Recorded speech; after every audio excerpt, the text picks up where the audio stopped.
नमस्कार। देखिए, धोलेरा में जब भी कोई भी एक नया इन्वेस्टर आता है और वो इन्वेस्टमेंट का इंटरेस्ट धोलेरा के अंदर दिखाता है तो उसके मन में कई सारे डाउट, कई सारे सवाल होते हैं और उन सवालों के जवाब के लिए वो अलग अलग लोगों से बातें करता है। जब वह अलग अलग लोगों से जानकारी प्राप्त करने की कोशिश करता है तो कई सारे लोग कई तरीके की अलग अलग बातें उसको बताते हैं और उसके मन में, यकीन मानिए शायद आपके साथ भी ऐसा हुआ होगा, उसके मन में, उसके दिमाग में बहुत सारा कंफ्यूजन भर जाता है। लास्ट में उसको समझ में नहीं आता है कि उसको निवेश कहां करना चाहिए, कहां नहीं करना चाहिए। इसके पीछे सबसे बड़ा रीजन यह होता है कि धोलेरा की उनको पार्शियल नॉलेज होती है, क्योंकि अगर धोलेरा की उनको सही नॉलेज होगी तो फिर वो किसी की बातों में आएंगे ही नहीं। उनको पता रहेगा कि उनको निवेश कहां करना है और जहां निवेश करना है सिर्फ उसी के बारे में कट टू कट बात वो जो है सामने वाले से करेंगे। जब उनको पता ही नहीं होता कि कहां करना है, इसकी वजह से उनका कंफ्यूजन बढ़ जाता है। तो आज के इस वीडियो में मैं इसी कंफ्यूजन को दूर करने जा रहा हूं। यकीन मानिए यह वीडियो शायद आपके लिए बेहद ज्यादा जरूरी हो सकता है, क्योंकि मैंने जितने भी वीडियो आज के पहले बनाए इतनी डीप नॉलेज शायद ही मैंने इस तरीके से दी होगी। तो मेरा शायद अभी तक का ये सबसे बेस्ट वीडियो धोलेरा पर होगा, इसलिए मैं आप सभी लोगों से रिक्वेस्ट कर रहा हूं कि इस वीडियो को लास्ट तक देखिए। इसमें आपको एनिमेशन तो नहीं दिखेंगे, इसमें आपको स्लाइड शोइंग तो नहीं दिखेगी, लेकिन इसमें आपको नॉलेज, इंफॉर्मेशन भरपूर मिलेगी। तो वीडियो अंत तक देखिए। वीडियो अच्छा लगे तो इसको लोगों के साथ शेयर कीजिए और अगर आपको लगे कि मैंने मेहनत की है आपको चीजें cut to cut, point to point समझाने की, तो मेरे चैनल को सब्सक्राइब कीजिए और कमेंट करके बताइएगा कि वीडियो कैसा लगा। चलिए बिना किसी देरी के बढ़ते हैं आगे। देखिए, धोलेरा को समझने के लिए सबसे पहले हमें समझना होगा धोलेरा के मैप को। हमें समझना होगा कि धोलेरा के मैप में आखिरकार कौन सी चीज कहां पर है और किस तरीके से पूरा धोलेरा डेवलप होगा। अगर इसको हाईटेक कहा जा रहा है, स्मार्ट कहा जा रहा है, तो क्यों कहा जा रहा है और यह कैसे एग्जिस्टिंग सिटीज से, एग्जिस्टिंग शहर से अलग होगा। तो सबसे पहले हम धोलेरा का नक्शा जो पीछे आपको दिख रहा है इसके बारे में बात करेंगे, फिर आपको बारी बारी से मैं जो है चीजों को समझाऊंगा। देखिए, आपको दिख रहा होगा ये पूरा जो मैप है ये धोलेरा का ही मैप है। ये पूरा मैप यहां से चारों तरफ से आप जो देख रहे हैं ये पूरा धोलेरा है, ये पूरा धोलेरा है। अब ये धोलेरा जो है इसमें अलग अलग रंग आपको दिख रहे होंगे। जैसे फॉर एन एग्जांपल सबसे ज्यादा कलर आपको दिख रहा होगा ये वाला, ये वाला, ये वाला, ये वाला, ये है पर्पल कलर और ये है इंडस्ट्रियल जोन। ये इंडस्ट्रियल जोन है, यहां पर भविष्य में और अभी भी इंडस्ट्री सेटअप होंगी। यहां पर सिर्फ इंडस्ट्रीज को ही सेटअप किया जाएगा, इसके अलावा दूसरा कोई भी जैसे कमर्शियल हो गया, रेसिडेंशियल हो गया या कोई भी अदर एक्टिविटीज आप यहां पे नहीं कर पाएंगे। ये सिर्फ इंडस्ट्री के लिए होगा और ये इंडस्ट्रियल जोन इसलिए इसको कहा जा रहा है। इसके बाद आपको येलो कलर दिख रहा होगा। ये जो येलो कलर है, ये वाला, ये वाला, ये वाला, जगह जगह पे ये वाला, ये वाला, ये वाला, ये हर जगह आपको येलो कलर दिख रहा होगा। ये है रेसिडेंशियल जोन, मतलब येलो कलर हो गया आपका रेसिडेंशियल जोन। रेसिडेंशियल जोन मैं शॉर्ट में लिख देता हूं। पर्पल कलर हो गया आपका इंडस्ट्रियल जोन। इसके बाद अगर आप देखेंगे तो आपको दिखेगा डार्क ब्लू, ये वाला, ये डार्क ब्लू कलर, ये वाला, ये डार्क ब्लू कलर है आपका city centre. City centre commercial में आता है। कमर्शियल में 3 जोन आते हैं, एक तो सिटी सेंटर, एक नॉलेज आईटी जोन और एक हाई एक्सेस कॉरिडोर। तो जो आपको ये ब्लू कलर का दिख रहा है ये है आपका सिटी सेंटर और जो आपको पिंक कलर का दिख रहा है ये वाला, ये पिंक, ये पिंक, ये पिंक, ये पिंक, ये जो पिंक कलर के आपको जगह जगह पे दिख रहे हैं ये है नॉलेज और आईटी जोन। नॉलेज और आईटी जोन जहां पर आईटी कंपनीज आएंगी। इसके अलावा जो आपको ये दिख रहा होगा ऑरेंज कलर का, ये एक्सप्रेसवे के पैरेलल में ये जो कलर दिख रहे होंगे ये है आपका हाई एक्सेस कॉरिडोर, जिसको शॉर्ट में बोला जाता है HAC। और इसके अलावा अगर आप देखेंगे तो आपको दिख रहा होगा ग्रीन कलर, ये आपका है एग्रीकल्चर जोन या फिर ग्रीनरी जोन। ग्रीनरी जोन इसको आप बोल सकते हैं। इसके अलावा और भी कई तरीके के कलर दिख रहे होंगे आपको, जैसे ये दिख रहा होगा, ये ग्रीन, ये ग्रीन, ये है रिजॉर्ट और टूरिज्म जोन। तो मेन जो है वो है आपका इंडस्ट्रियल, रेसिडेंशियल और कमर्शियल। कमर्शियल में 3 आते हैं, high access corridor, city centre और नॉलेज आईटी जोन। सबसे ज्यादा इन्वेस्टमेंट जो आ रहा है वो आ रहा है रेसिडेंशियल, इंडस्ट्रियल और कमर्शियल में ही। तो मेन चीजें जो हैं आप समझ लीजिए कि रेसिडेंशियल में आपको अगर निवेश करना है तो येलो कलर का जो मैप में आपको कलर दिख रहा होगा वो रेसिडेंशियल जोन है। अगर ब्लू कलर, ऑरेंज कलर और पिंक कलर दिख रहा है तो वो कमर्शियल जोन है, जिसमें सिटी सेंटर, नॉलेज आईटी और हाई एक्सेस कॉरिडोर आते हैं। पर्पल कलर अगर आपको दिख रहा है तो वो इंडस्ट्रियल जोन है। ये तीन जहां पर ज्यादा इन्वेस्टमेंट आता है वो तीन कलर आपको दिख रहे होंगे। इसके अलावा ये जो आपको स्काई ब्लू कलर का दिख रहा होगा, ये पूरा एरिया, ये स्काई ब्लू कलर का जो है ये है सीआरजेड। यहां पर रिन्यूएबल एनर्जी को सेटअप किया जाएगा। सोलर पार्क, दुनिया का सबसे बड़ा सोलर पार्क 5000 मेगावाट कैपेसिटी के साथ धोलेरा में डेवलप हो रहा है और कुछ पार्ट इसका ऑपरेशनल भी हो चुका है, एस्टेब्लिशमेंट हो चुका है। यहां पर आप जब जाएंगे तो आपकी आंखें खुली की खुली रह जाएंगी, इतना बड़ा सोलर पार्क यहां पे बन रहा है। तो बेसिक चीज धोलेरा की मैंने आपको समझा दी कि धोलेरा के मैप को आपको समझना जरूरी था कि धोलेरा में कहां पर कौन सी चीज है। अब मैं आपको कुछ चीजें बताता हूं, आगे इसको लेके चल रहा हूं। आगे जो आप जब देखेंगे तो आपको और ज्यादा क्लियरिटी मिलेगी। तो आगे हम बढ़ते हैं। अब आते हैं हम इस पर कि भाई धोलेरा का नक्शा तो आपने देख लिया, अब धोलेरा में कितना एरिया है धोलेरा का वो भी देखना जरूरी है कि धोलेरा कितने एरिया में डेवलप हो रहा है। धोलेरा 920 स्क्वायर किलोमीटर का है। इसमें आप अगर देखेंगे तो आपको क्लियरली दिख रहा होगा 920 स्क्वायर किलोमीटर में से 35 किलोमीटर की इसकी चौड़ाई समझिए और 37 किलोमीटर की इसकी गहराई, लंबाई समझिए। मतलब 35 × 37 स्क्वायर किलोमीटर का पूरा धोलेरा है। सीआरजेड एरिया, जिसमें मैं आपको वर्ल्ड का सबसे बड़ा सोलर पार्क बता रहा था, वो 340 स्क्वायर किलोमीटर का है। एरिया आउटसाइड सीआरजेड के आउटसाइड का एरिया जो है वो 580 स्क्वायर किलोमीटर का है। पॉपुलेशन धोलेरा में जो रहेगी वो 2 मिलियन की रहेगी, इससे ज्यादा पॉपुलेशन धोलेरा के अंदर नहीं रहेगी। मतलब धोलेरा ओवर पॉपुलेटेड नहीं होगा, जैसे दिल्ली, मुंबई, बेंगलोर, हैदराबाद इन सब शहरों में हो गया है कि जगह कम है और लोग ज्यादा, इसकी वजह से पॉपुलेशन की वजह से रिसोर्सेज की कमी होती है। रिसोर्सेज की कमी की वजह से पॉल्यूशन होता है, पॉल्यूशन की वजह से हर एक चीज में इंपैक्ट पड़ता है, महंगाई बढ़ती है, रेंट बढ़ता है, हर एक चीज में इंपैक्ट पड़ता है। और उसी वजह से धोलेरा में जो है इतना ज्यादा पॉपुलेशन नहीं होगा, क्योंकि पहले से ही डिसाइडेड है कि 20 लाख आदमी धोलेरा के अंदर रहेगा। 20 लाख आदमी। एम्प्लॉयमेंट की बात करें, क्योंकि अगर आदमी रह रहा है तो एम्प्लॉयमेंट भी होगा, तो लगभग अगर आप देखेंगे तो 8 लाख नौकरियां धोलेरा के अंदर निकलेंगी। मतलब धोलेरा के अंदर हर व्यक्ति के परिवार में नौकरियां होंगी। इस तरीके से पूरे धोलेरा को डिजाइन किया जा रहा है। ये आप देख लीजिए, मैंने एक मोटा मोटी आपको आइडिया दे दिया कि कितने स्क्वायर किलोमीटर का है, क्या क्या कहां पे कौन सी चीज है। ये सारी चीजें जो है आपने समझ ली होगी। अब हम आगे बढ़ते हैं। अब आते हैं कि भाई धोलेरा समझ लिया, धोलेरा का आपने कलरिंग सिस्टम समझ लिया, लेकिन धोलेरा में गांव कितने हैं? लोग बोलते हैं, कोई बोलता है 33 गांव हैं, कोई बोलता है एयरपोर्ट भी धोलेरा के अंदर आता है, कोई बोलता है भाई आपका गांव पच्छम, रतनपुर, शैला, काशिंद्रा वो भी आपका धोलेरा के अंदर आता है। लेकिन सच्चाई क्या है? सच्चाई मैं आपको दिखा रहा हूं। धोलेरा के अंदर कुल मिलाकर 22 गांव हैं। आप देखिए 22 गांव धोलेरा के अंदर आते हैं। 22 villages in Dholera SIR, 22 villages जो हैं धोलेरा के अंदर आते हैं।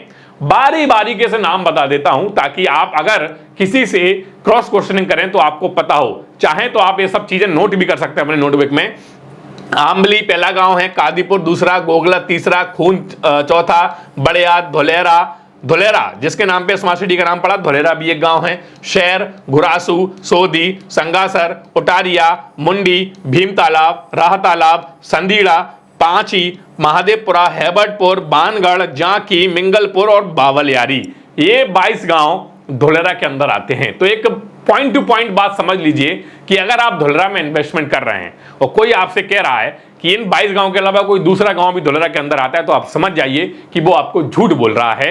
धोलेरा के अंदर वो गांव आता ही नहीं है। ये 22 गांव धोलेरा के अंदर आते हैं। ये पीपीटी मैंने खास करके लिए आप लोगों के लिए डेवलप की है ताकि आप लोगों को पॉइंट टू पॉइंट बातें मैं समझा सकूं। तो 22 गांव मैंने आपको समझा दिए कि ये 22 गांव धोलेरा के अंदर आते हैं। मैं आगे बढ़ता हूं और डिटेल में आपको समझाता हूं कि इन 22 गांव के अंदर की क्या स्कीम्स हैं, कैसे इनको डेवलप किया जा रहा है, किस तरीके से इनको बाइफरकेट किया गया है ताकि और डिटेल में आप समझ सको। तो ये 22 गांव, उम्मीद है कि 22 गांव के नाम आपने जो है शायद अगर लिखने चाहे होंगे तो लिख लिए होंगे। अब इसके आगे बढ़ें तो इन 22 गांव को किस तरीके से डिस्ट्रीब्यूट किया गया है वो आप समझ लीजिए, क्योंकि लोगों में कंफ्यूजन होता है यार कि भाई कहां पर कितना धोलेरा के अंदर इंडस्ट्रियल है, कितना रेसिडेंशियल है, कितना कमर्शियल है। 3 जोन पर मैं ज्यादा तवज्जो दूंगा क्योंकि 3 जोन इंपॉर्टेंट है। तो अगर आप यहां पर देखें तो सबसे ज्यादा जो है यहां पर इंडस्ट्रियल जोन है, सबसे ज्यादा इंडस्ट्रियल जोन है। ये देखिए सबसे ज्यादा इंडस्ट्रियल जोन है 12% में। उसके बाद रेसिडेंशियल जोन है, क्योंकि डेफिनेट है कि जब लोग इंडस्ट्री में आएंगे, नौकरियां करेंगे, लेबर आएगी, ऑफिसर्स आएंगे, मैनेजमेंट आएगा कंपनियों का, इंडस्ट्रीज का, तो उनके रहने के लिए रेसिडेंशियल जोन चाहिए, इसलिए रेसिडेंशियल जोन वो 11% में है। इसके बाद हम कमर्शियल की बात करें तो ये तीन चीजें जो हैं वो कमर्शियल में आती है। जैसे मैंने पहले बताया, आपका हाई एक्सेस कॉरिडोर, आपका नॉलेज आईटी जोन, आपका सिटी सेंटर, ये 5% में है। High access 3%, knowledge IT 1%, city centre 1%, ये 5% में कमर्शियल है। उसके बाद स्पोर्ट और रिक्रिएशन जोन, जहां पर आपके खेल कूद की एक्टिविटीज होंगी, स्टेडियम्स होंगे, क्रिकेट के, वॉलीबॉल के, फुटबॉल के, और भी कई सारी एक्टिविटीज होंगी इसके अलावा, वो 5%। पब्लिक फैसिलिटी जोन, जहां पर आपको सारी सुविधाएं मिलेंगी, जैसे कि आपका बैंक हो गया, हॉस्पिटल हो गया, आदि चीजें जो हैं जो गवर्नमेंट की तरफ से एस्टेब्लिश की जाएंगी, वो पब्लिक फैसिलिटी जोन हो गया। टूरिज्म जोन पर भी जो है अलग से एक जोन क्रिएट किया जा रहा है, वो जो है लगभग 4% है। ग्रीन बेल्ट, ग्रीनरी जरूरी है तो वो 2% है। एग्रीकल्चर 14% है, जो मैंने आपको बताया था। विलेज बफर जोन, जो पंचायत की जमीनें हैं, जहां पर धुलेरा कोई भी एक्टिविटी नहीं करेगा, जो गवर्नमेंट की पंचायत की जमीनें हैं, क्योंकि ये 22 गांव के मिलाकर बन रही हैं, तो 22 गांव की एक अलग जमीनें हैं, पंचायत की अलग जमीनें हैं, तो वो जो पंचायत की जमीनें हैं वो 1% हैं। सीआरजेड एरिया, जो मैंने आपको बताया था, जिसमें रिन्यूएबल एनर्जी को सेटअप किया जाएगा, सोलर पार्क हो, विंड पावर हो, वो लगभग 37% में है। बहुत जरूरी है, इससे क्या होगा, बिजली की कॉस्टिंग कम होगी, इससे क्या होगा, पॉल्यूशन कम होगा, क्योंकि रिन्यूएबल एनर्जी का रिसोर्स धुलेरा के अंदर होगा, तो जो ऐश के थ्रू, जो चिमनी के थ्रू बिजली बनती है, जो पानी के थ्रू बिजली बनती है, उसका नुकसान नहीं होगा, उससे पॉल्यूशन नहीं होगा, क्योंकि रिन्यूएबल एनर्जी बहुत बड़े एरिया में है। मैं आपको बता दूं कि जितनी बिजली एक बिहार राज्य को चाहिए, उतनी बिजली इस पूरे एरिया में 37% के एरिया में धुलेरा के जनरेट होगी, और सबसे कम बिजली के रेट होंगे यूनिट के, पर यूनिट के जो हम पे करते हैं वो धुलेरा के अंदर सबसे कम होंगे, और इतनी बिजली होगी कि धुलेरा दूसरे शहरों को, राज्यों को बिजली बेचेगा, क्योंकि 37% के एरिया में 340 स्क्वायर किलोमीटर के एरिया में जो है वो सिर्फ रिन्यूएबल एनर्जी का सेटअप लग रहा है। वाटर बॉडी की बात करें तो 3%। वाटर बॉडी में क्या क्या होगा वो भी समझ लीजिए, सीईटीपी, एसटीपी, डब्ल्यूटीपी, ये सारे ट्रीटमेंट प्लांट जो हैं धुलेरा के अंदर लग रहे हैं। अभी होता क्या है कि भाई हमारे घर पानी तो आता है पीने के लिए, लेकिन साफ नहीं आता, लेकिन धुलेरा के अंदर सारा पानी, आप यह समझिए कि एक तरीके से मिनरल वाटर आपको पीने के लिए धुलेरा के अंदर मिलेगा। फैक्ट्रियों के लिए अलग ट्रीटमेंट प्लांट होगा, पीने के पानी के लिए अलग वाटर ट्रीटमेंट प्लांट होगा, सीटीपी, एसटीपी, डब्ल्यूटीपी, इसीलिए अलग अलग तरीके से बन रहे हैं, और इसीलिए पूरे धुलेरा के लगभग 27 स्क्वायर किलोमीटर में ये सारी चीजें डेवलप हो रही हैं। 3% में वाटर बॉडी को मैनेज किया जाएगा, वाटर बॉडी को जो है स्टेब्लिश किया जाएगा। तो ये समझिए कि कितने ही हर एक चीज को बारीकी से ध्यान में रख के चीजें डेवलप हो रही हैं। मैंने हर एक चीज आपको समझा दिया। अब जो है इसके आगे के पॉइंट को समझते हैं और डीप में जाते हैं कि आखिरकार आपको और क्या धुलेरा में देखने को मिलेगा, और क्या आपको आपके लायक चीजें हैं जो आपको समझनी चाहिए। इसके बाद देखिए, जैसा हम बोलते हैं कि धुलेरा जो है 6 टीपी से मिलकर बन रहा है। अब लोगों में कंफ्यूजन होता है, जो गुजरात से बाहर के हैं उनको पता नहीं कि टीपी क्या है, क्योंकि जैसे हम एनसीआर के क्षेत्र में चले जाएं, दिल्ली, एनसीआर, चंडीगढ़, नॉर्थ के एरिया में खासकर, तो यहाँ पे सेक्टर चलते हैं, सेक्टर 1, सेक्टर 2। हालांकि सेक्टर यहाँ पर भी होंगे, लेकिन सबसे पहले इसका नाम दिया गया है टीपी, मतलब टाउन प्लानिंग। धुलेरा के अंदर 6 टीपी हैं, 6 टाउन प्लानिंग हैं। आप समझ लीजिए कि टीपी 1 का कितना एरिया है, टीपी 2 का कितना, टीपी 3 का कितना, इस तरीके से किस तरीके से इसको डेवलप किया जा रहा है वो समझ लीजिए, और कितने फेज होंगे वो समझ लीजिए। 3 फेज होंगे, और हर एक फेज में 2 टीपी होंगे। पहले फेज में टीपी 1, टीपी 2, और दूसरे फेज में टीपी 3, टीपी 4, और चौथे फेज में टीपी 5 और टीपी 6। मैं यहां पे लिख भी देता हूं फेज 1, मैं यहां पर लिख देता हूं ताकि आपको इजी रहे। P1 को मतलब फेज 1 हो गया, इसमें TP1 एंड TP2। फेज 2 का मतलब हो गया आपका TP3 एंड TP4। फेज 3 का मतलब हो गया आपका TP5 एंड TP6। ये 6 टीपी इसके अंदर रहेंगे। अब सबसे इंपॉर्टेंट चीज जो आपको अभी तक किसी ने शायद ही बताई हो कि TP1 जो है वो 51.4 स्क्वायर किलोमीटर का है, TP2 जो है वो 102.34 स्क्वायर किलोमीटर का है, और सबसे बड़ा फेज 1 ही है पूरे धुलेरा में। फेज 1 में जो TP1 और TP2 ये आते हैं, ये फेज 1 में आते हैं, ये दोनों सबसे बड़े रहेंगे। फेज 1 सबसे बड़ा रहेगा, ये फेज 1 हो गया आपका, ये P1 का मतलब फेज 1, ये फेज 1 हो गया। अब TP3 और TP4, TP3 और TP4 जो है ये आते हैं फेज 2 में, जैसा मैंने आपको यहां पर भी लिख दिया फेज 2। ये TP3 है 66 स्क्वायर किलोमीटर का और TP4 है 60 स्क्वायर किलोमीटर का। TP5 और TP6 ये आते हैं आपके फेज 3 में, और ये है 74.75 स्क्वायर किलोमीटर का और 67.33 स्क्वायर किलोमीटर का। इस तरीके से पूरे धुलेरा को बाइफरकेट कर दिया टीपीस में, प्लानिंग में, फेज में, ताकि आराम से जो है डेवलपमेंट हो सके।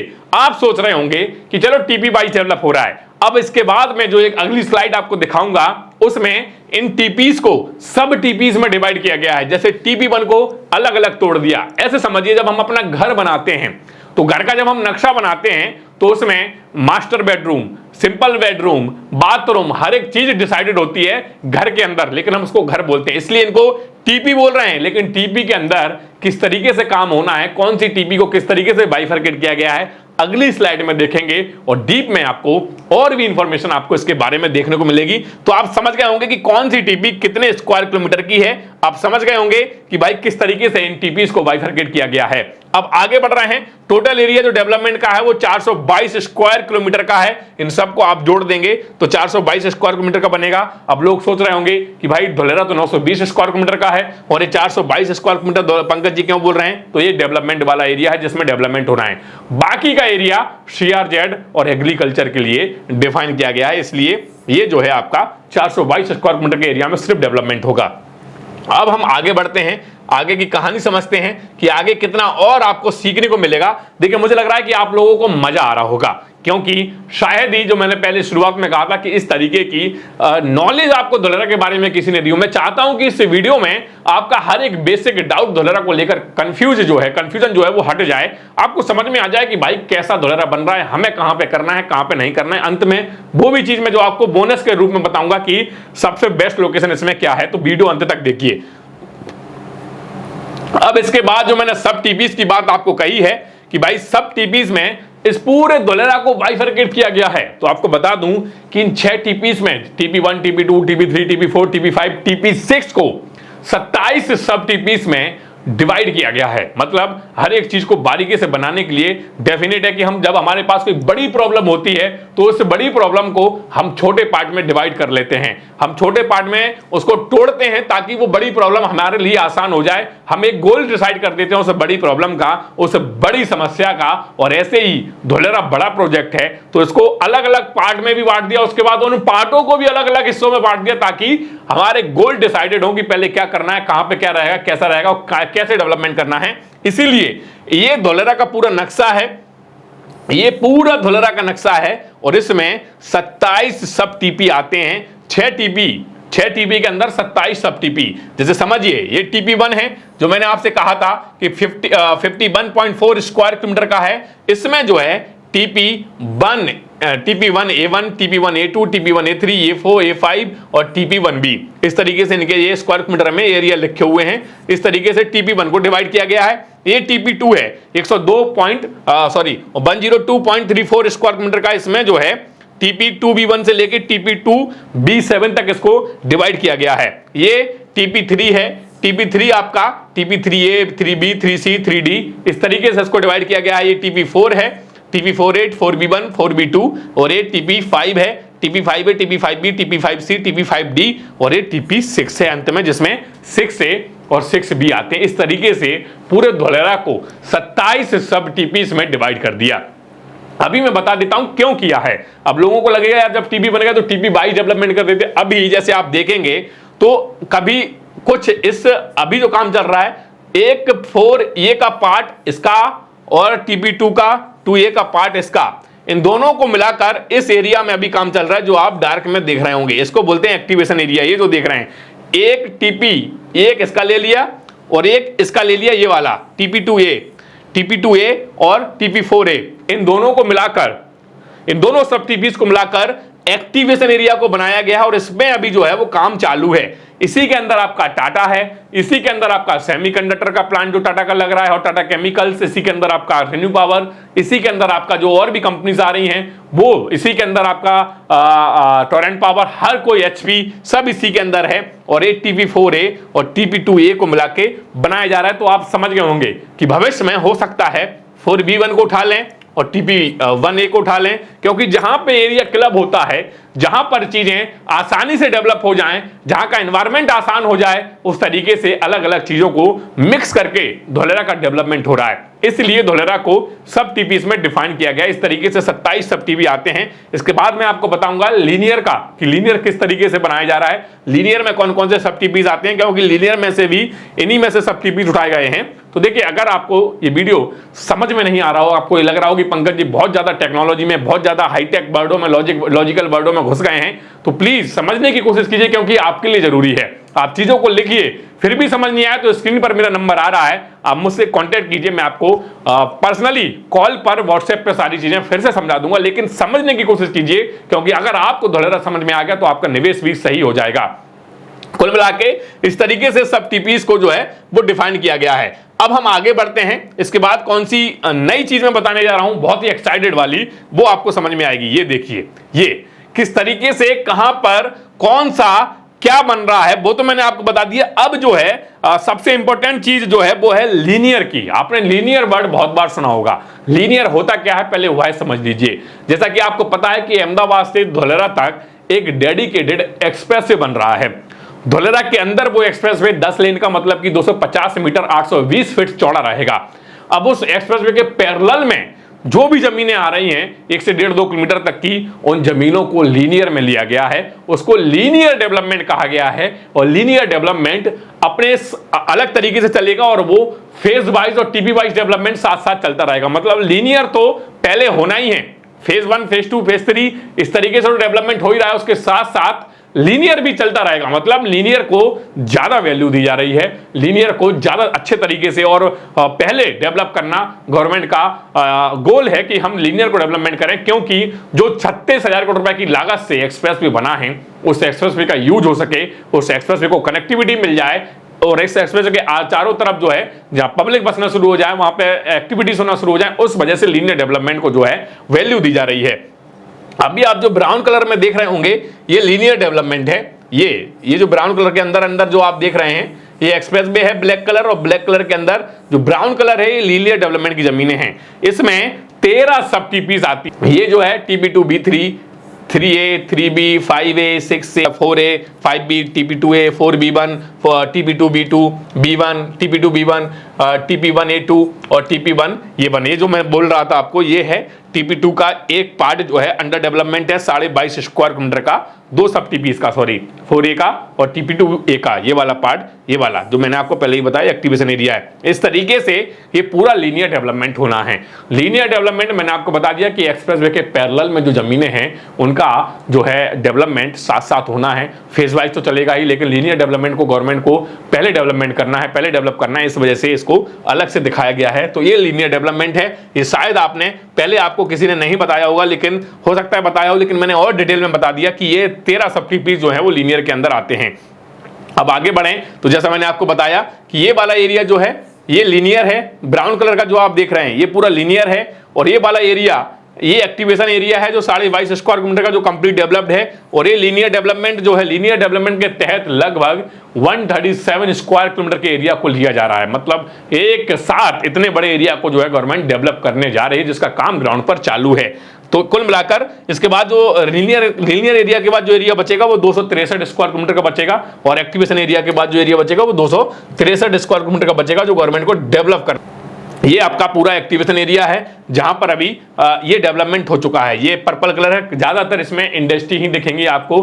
मेनली जो है इंडस्ट्रीज को सेटअप करने के लिए इस एरिया को डेवलप किया जा रहा है। इसमें 72 किलोमीटर के रोड बनके तैयार हैं, इसमें 76,000 नौकरियां जो है वो निकलेंगी, और इसमें जो है आपकी ये पूरा ज्यादातर इसमें इंडस्ट्रीज आएंगी। ये देखिए आप, पूरा पर्पल कलर, थोड़ा बहुत इसमें रेसिडेंशियल ग्रीनरी जोन है, बाकी इसमें ज्यादातर 95% जो है वो इंडस्ट्रियल जोन ही आएगा। कुल मिला के ये अगर हम देखेंगे तो जैसा आप लोगों को पता हो कि भाई धोलेरा एक्चुअल में किस तरीके की कनेक्टिविटी के साथ बन रहा है, कहां बन रहा है। तो लोगों को पता होता है कि भाई दिल्ली से मुंबई के बीच में एक एक्सप्रेस वे बन रहा है। कई सारे लोग हमसे सवाल करते हैं, इसलिए मैंने स्लाइड को ऐड कर दिया इसमें। दिल्ली से मुंबई के लिए जो एक्सप्रेस वे बन रहा है वो धोलेरा के बाजू से ही निकल रहा है। धोलेरा के लगभग 20-25 मिनट की दूरी पर जो है धोलेरा से निकल रहा है। तो ये धोलेरा रहा आपका, ये गुजरात रहा आपका, और ये अहमदाबाद रहा। इस तरीके से जो है ये धोलेरा की कनेक्टिविटी आप यहां पर देख सकते हैं। ये पूरा express way Delhi Mumbai express way, और वो जो धोलेरा अहमदाबाद एक्सप्रेस वे वो अलग है। ये दिल्ली मुंबई एक्सप्रेस वे जो बन रहा है ताकि कनेक्टिविटी आसान हो जाए और लोगों को आने के लिए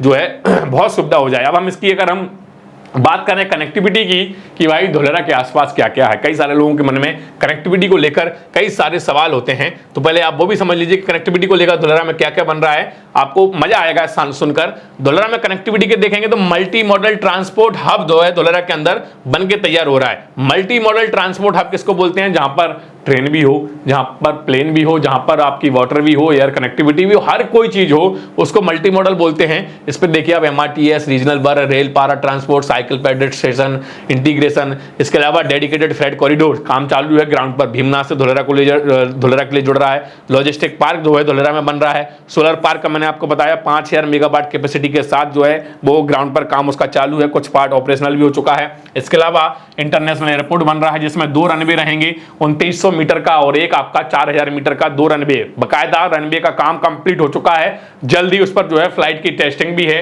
अहमदाबाद से धोलेरा के लिए 6 लेन का एक्सप्रेस वे बन रहा है। MRTS मतलब आपका जो मोनोरेल है उसका, जिसमें धोलेरा के अंदर 7 स्टॉप रहेंगे और ट्रेवल टाइम रहेगा अहमदाबाद से धोलेरा के लिए 60 मिनट का, 1 घंटे का। एक्टिवेशन एरिया जो मैंने आपको बताया 22.5 स्क्वायर किलोमीटर का, ये बन के तैयार है। तो कुल मिलाकर अगर आप देखेंगे तो बहुत कुछ धोलेरा के अंदर है। कनेक्टिविटी के रूप में तो कोई चीज नहीं छोड़ी है। इसके अलावा हाईटेक अगर हम इसको बोल रहे हैं तो हाईटेक अगर मैं और डीप में जाता तो ये वीडियो बहुत लंबा हो जाता। जानने के लिए, समझने के लिए धोलेरा के अंदर बहुत कुछ है, क्योंकि धोलेरा को जिस तरीके से डेवलप किया जा रहा है तो अलग अलग कंट्री से अलग अलग चीजों को लेकर आ रहे हैं धोलेरा के अंदर, उसको स्टेब्लिश कर रहे हैं। लंदन से कुछ लिया, यूके से, लंदन से कुछ लिया, दुबई से कुछ लिया, आपका US से कुछ लिया, आपका रशिया से कुछ लिया, इस तरीके से चाइना से कुछ लिया। इस तरीके से जो है अलग अलग कॉन्सेप्ट को मिलाकर धोलेरा को डेवलप हो रहा है। तो मैं अगर और डीप में जाता तो वीडियो बहुत लंबा हो जाता, ऑलरेडी बहुत लंबा हो गया होगा क्योंकि मेरा खुद का गला जो है वो लगभग चोक सा हो गया है। लेकिन फिर भी मुझे मजा आ रहा है क्योंकि ऐसे वीडियो शायद आपने पहले कहीं देखे होंगे। जो मैं बता रहा था ये देखिए, ये धोलेरा को मैनेज कौन कर रहा है, धोलेरा को बना कौन रहा है, धोलेरा को डिजाइन किसने किया। तो धोलेरा को जो डिजाइन किया है ये समझिए ये हेल्क्रो कंपनी है, UK बेस्ड, अपने फील्ड की सबसे बड़ी कंपनी। कई दशकों का इसका अनुभव है, UK बेस्ड कंपनी है। इसने धोलेरा का मास्टर प्लान जो है वो रेडी किया है। ये हेल्क्रो के ऑफिस की एक तस्वीर यहाँ पे लगा दी है मैंने अपने PPT में। इसके अलावा देखेंगे कि भाई मैनेज कौन कर रहा है। ये कॉम USA की कंपनी है जो आपकी दिल्ली के मेट्रो का दिल्ली का जो मेट्रो का प्रोजेक्ट है वो हमारे भारत का सबसे बड़ा मेट्रो का प्रोजेक्ट है। आप ये समझिए कि एक तरीके से दिल्ली मेट्रो जो है दिल्ली वालों के लिए जीवनदानी योजना है और उसी को मैनेज करता है ये कॉम ही जो है वो धोलेरा को मैनेज कर रहा है पूरा। कहां पे कैसा होना है, कब कौन सा टेंडर देना है, कब क्या एक्टिविटी होनी है, कहां पे कौन सा पहले डेवलपमेंट होना है, ये सारा मैनेजमेंट ये कॉम का है। इस तरीके से ये 2 बड़ी कंपनियों ने अपना रोल जो है वो धोलेरा में ये लोग दिखा रही हैं। अपना पूरा जो है इन्हीं के देख रेख में सारा काम जो है ये चल रहा है। अब एक बड़ा सवाल जो हमेशा आता है हमारे बीच में कि भाई सर धोलेरा में काम स्लो क्यों चल रहा है। धोलेरा का अनाउंसमेंट तो 2007-2009 में हो गया था, फिर इतना समय क्यों लग गया धोलेरा को काम की शुरू होने में। तो समझिए एक स्मार्ट सिटी बन रही है, इसकी अपनी एक साइकिल होती है, अपना एक पूरा इसका एक स्ट्रक्चर होता है, कैसे काम करना है वो स्ट्रक्चर मैंने जो है यहाँ पे सेट किया है। प्रिपरेशन ऑफ मास्टर प्लान पहले प्रिपेयर किया जाता है कि कहां पे कैसा रहेगा। अब शायद हो सकता है कि आपको इसमें क्लियर ना दिख रहा हूं, मैं समझाने की कोशिश करता हूं। Step 2 greenfield smart city development, step in greenfield smart city preparation of master plan, ये बहुत इंपॉर्टेंट होता है जिसको हम डेवलपमेंट प्लान भी बोलते हैं। इससे 3 से 5 ईयर का समय लगता है, 3 से 5 साल का समय लगता है जो कि धोलेरा को लगा है। प्रिपरेशन ऑफ टाउन प्लानिंग, जो मैंने आपको बताया TPs, सब TPs उनकी भी प्लानिंग होती है कि कैसे किसको कैसे डिवाइड करना है, कैसे डेवलपमेंट करना है। Section of town planning of schemes, environmental impact assessment, मतलब एनवायरमेंट का क्या इंपैक्ट पड़ सकता है। ऐसा ना हो भविष्य में हम जिस शहर को बना रहे हैं उसमें कुछ बाढ़ आ जाए, उसमें भूकंप आ जाए, उसमें पानी भर जाए, तो वो सारे असेसमेंट होते हैं कि भाई इसको कैसे रोका जाए। अगर आएगा तो ऐसा तो नहीं है कि ये बहुत ज्यादा खतरनाक हो, क्योंकि पहले भारत में शहर तो घोषित हुए। जैसे मैं एग्जाम्पल के लिए बताऊं तो महाराष्ट्र का लवासा वो एक पहाड़ों के बीच में उसको बसा रहे थे, लेकिन बाद में उसको रोक दिया गया क्योंकि एनवायरमेंटल असेसमेंट उसका नहीं हुआ था, एनवायरमेंटल क्लियरेंस उसको नहीं मिले थे। लेकिन धुलेरा में ऐसा नहीं है, एनवायरमेंटल क्लियरेंस जो है धुलेरा को मिल चुका है, इसमें भी समय लगा। इसके बाद अगर हम आगे बढ़ेंगे और मैं दिखाता हूं क्यों धुलेरा को इतना समय लगा, वो देखिए फिर समझिए कि भाई वास्तव में जो है धुलेरा में समय जो है वो लगा नहीं है, काम चल रहा था, लेकिन हमको ऐसा लगा कि समय लग गया। एनवायरमेंटल क्लियरेंस के बाद इंजीनियरिंग डिजाइनिंग होती है कि भाई कहाँ पे कैसा रहेगा, हाईटेक चीजों को कैसे बसाया जाएगा, सेंसर्स कहाँ लगाए जाएंगे, सीसीटीवी कैसे लगाए जाएंगे, पानी की और गैस की और इंटरनेट की वायर, बिजली की वायर कैसे डाली जाएगी, उसका इंजीनियरिंग डिजाइन, फिर कंस्ट्रक्शन, फिर कमीशनिंग मीन चीजों को स्टैब्लिशमेंट करना, चीजों को बैठाना, ऑपरेशन, फिर मेंटेनेंस। इस तरीके से जो है ये लगभग 12 से 13 साल का समय ये चीजें ले लेती हैं। 6 to 12 ईयर मैंने यहाँ पे लिखा है, इतना समय लग जाता है। और प्रोसेस ऑफ लैंड पूलिंग ये सबसे इंपॉर्टेंट होता है हमारे भारत में। सबसे इंपॉर्टेंट अगर कुछ है तो वो प्रोसेस ऑफ लैंड पूलिंग है, क्योंकि देखिए हम प्रोजेक्ट तो शुरू कर लेंगे लेकिन उसके लिए जमीन कहां से आएगी। ये प्रोसेस ऑफ लैंड पूलिंग हमारे भारत में बहुत इंपॉर्टेंट है। एग्जांपल के तौर पर बताऊं तो बुलेट ट्रेन हमारे गुजरात के अंदर लगभग बनके तैयार है, लेकिन महाराष्ट्र में कई साल तक जमीन अधिग्रहण की लड़ाई सरकार लड़ती रही, लेकिन अभी भी जो है पूरी तरीके से जमीन अधिकृत नहीं हुई है। तो लैंड पूलिंग सबसे बड़ा चीज होता है। अगर लैंड पूलिंग किसी प्रोजेक्ट का हो गया तो आप समझ लीजिए, मतलब हम जमीन अधिग्रहण के बारे में बता रहे हैं कि अगर जमीन अधिकृत हो गई है तो समझ लीजिए प्रोजेक्ट 80% सक्सेसफुल है। तो देखिए, तो मैंने आपको अभी तक ये समझा दिया कि धुलेरा कैसे बन रहा है, क्यों समय लगा, कौन कौन सी चीजें डेवलप हो रही हैं, कितनी पॉपुलेशन रहेगी, कितनी नौकरियां रहेंगी, कितनी टीपीस रहेंगे, कितने सब टीपीस रहेंगे, कौन सा कैसा जोन है। अब आप समझिए मोस्ट इंपॉर्टेंट चीज कि हम लोगों की लाइफ स्टाइल को हाई क्लास बनाने के लिए, आपको एक तरीके से हेल्दी लाइफस्टाइल देने के लिए धुलेरा में किस तरीके से चीजें और आएंगी वो समझिए। देखिए, सबसे इंपॉर्टेंट चीज आपने कहीं नहीं देखा होगा, हर आपके जहां पर भी आप रह रहे होंगे हर 1-2 हेक्टर की हर जो है 400 मीटर की दूरी पर आपको जो है 1-2 हेक्टर का पार्क मिलेगा। 400 मीटर की दूरी पर, ये देखिए 400 मीटर की दूरी पर 1-2 हेक्टर का पार्क रहेगा जिसमें एमिनिटीज रहेंगी, आपके सारी चीजें रहेंगी। फिर 800 मीटर की दूरी पर, ये 400 मीटर की दूरी पर एक पार्क हो गया। 800 मीटर की दूरी पर 2 से 4 हेक्टर का एक पार्क रहेगा, 2 से 4 हेक्टर का, यहाँ पे 102 हेक्टर का, यहाँ से 2 से 4 हेक्टर का।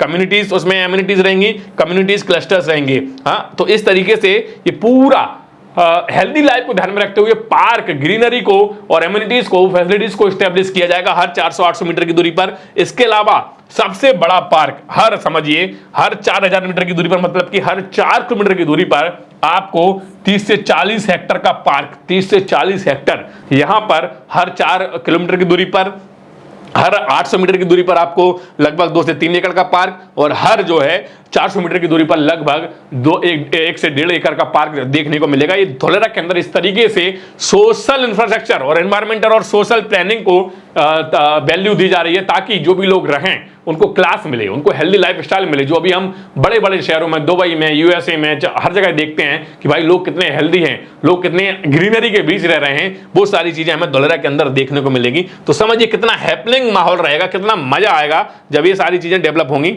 तो कुल मिला के ये सारी चीजें मैंने आपको बताई। इसमें आपके साइकिल के भी देखिए वॉक के लिए अलग रहेंगे वॉकवे, साइकिल के लिए अलग ट्रैक रहेंगे, जिससे लोग जो है एक अच्छी सोशल लाइफ जी सकें। तो ये पूरा धुलेरा मैंने कोशिश किया एक ओवरव्यू आपको दूं, स्क्रैच से लेके लास्ट तक। जब आप रहना शुरू कर देंगे तो आपको इस तरीके की चीजें भी धुलेरा में मिलेंगी, वो सारी चीज मैंने आपको समझाने की कोशिश की है। वीडियो लंबा हो गया, लगभग 30 मिनट से ज्यादा तो मेरे हिसाब से हो गया होगा, क्योंकि मेरा बोलते बोलते यहां पर जो है गला चौक हो गया, लेकिन फिर भी मैंने पूरी एनर्जी के साथ आपको समझाने की कोशिश की है, ताकि आपको समझ में आए कि बेसिकली धुलेरा है क्या। धुलेरा में निवेश करने से पहले अगर आप आधा घंटा इस वीडियो को देंगे तो मुझे लग रहा है कि आपको समझ में आ जाएगा कि आपको धुलेरा में निवेश करना चाहिए या नहीं करना चाहिए। जो लोग धुलेरा के बारे में नेगेटिव बोलते हैं वो भी अगर इस वीडियो को देख लेंगे तो वो समझ जाएंगे कि वास्तविकता में धुलेरा में दम है। फिर भी मैं सोचता हूं कि वैसे तो मैंने बहुत सारे पॉइंट इसमें कवर किए हैं, लेकिन धुलेरा बहुत बड़ा प्रोजेक्ट है, धुलेरा के अंदर बहुत कुछ है जानने के लिए। तो हो सकता है कि आपके मन में भी बहुत कुछ इच्छा हो जानने के लिए। आपका इस वीडियो में सेटिस्फेक्शन आपको वो ना मिल पाया हो तो मेरा नंबर नीचे स्क्रीन पर आ रहा है, आप मुझसे कांटेक्ट कीजिए, व्हाट्सएप पे कॉल कीजिए, व्हाट्सएप पे मैसेज कीजिए, नॉर्मल कॉल कीजिए, सारी जानकारी आपको on the call on the WhatsApp दे दूंगा। लेकिन जाते जाते लास्ट में बस एक ही रिक्वेस्ट करूंगा कि आपको अगर लगता है कि इस वीडियो में मैंने मेहनत की तो इस वीडियो को शेयर कीजिए। अभी तक अगर आपने हमें सब्सक्राइब नहीं किया तो हमें सपोर्ट करने के लिए और ऐसे वीडियोस और देखने के लिए आप हमें सब्सक्राइब कीजिए, हमारे बेल आइकन को प्रेस कीजिए और भविष्य में ऐसे और वीडियोस देखिए और घर बैठे बैठे धुलेरा के बारे में जानिए। और जाते जाते एक चीज और कि वीडियो के नीचे कमेंट जरूर करिएगा कि वीडियो कैसा लगा। चलिए मिलते हैं अगले वीडियो में, तब तक के लिए जय हिंद, जय भारत।